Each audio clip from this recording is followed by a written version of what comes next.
My name is Francesco, and I'm here to talk about the future of traceability, physical traceability in particular.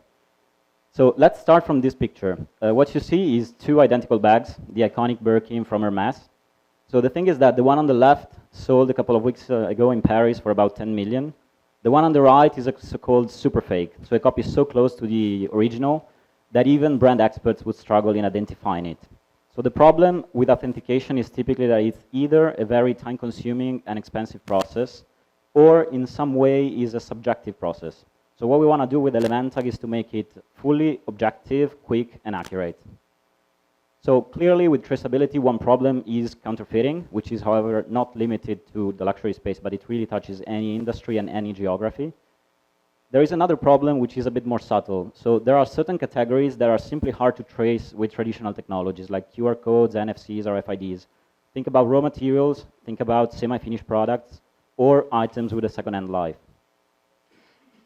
So the limitations tend to be similar among these technologies. So they are visible, they can be easily copied, damaged, or removed, but most importantly, they do not withstand any sort of processing, so they can be applied only to finished items.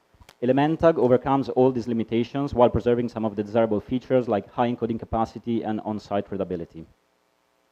So how it works is actually quite simple. We associate a set of information to the chemical composition of a nanomaterial, which can be fully embedded into the item, becoming really a sort of inorganic DNA, which can be detected then with a portable device on-site in a non-destructive analysis.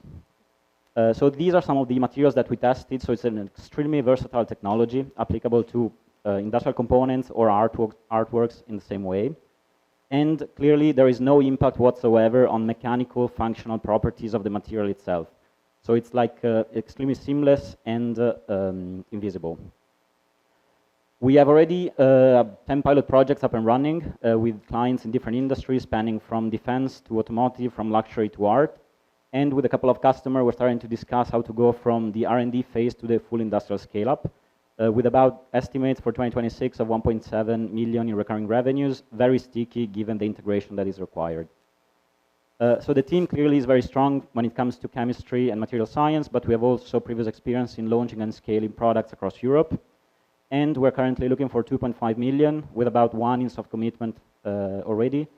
In terms of use of funds, the vast majority is going to go towards industrialization, meaning production capacity expansion, team, and in part, software development and lab equipment.